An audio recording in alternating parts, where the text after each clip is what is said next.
Türkmen men diyen koştum otandı. Derimin aslında erkillik yaşap, Oğuzhan neslinden önen Türkmen men.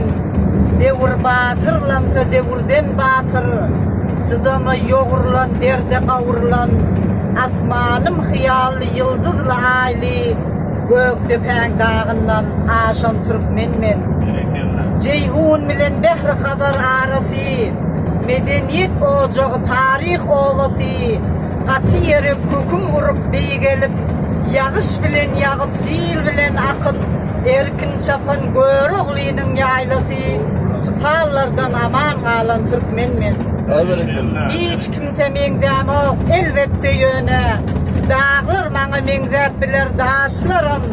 Şeyli bir sineden şeyle.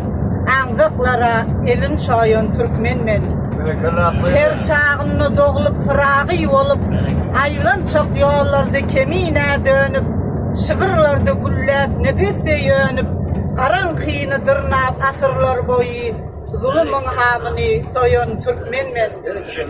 Kelli yolları denmen aşan. Kavarsı yollarım yine de sişen. El sermedim yaktılık deyip alemden. Günnizin izini izarlap tapıp. Türkmenin adını alan Türkmen men.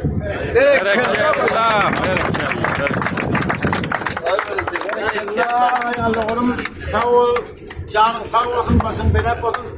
Yine bir sağlığına, oğlumun sağlığına bir el sapaydı.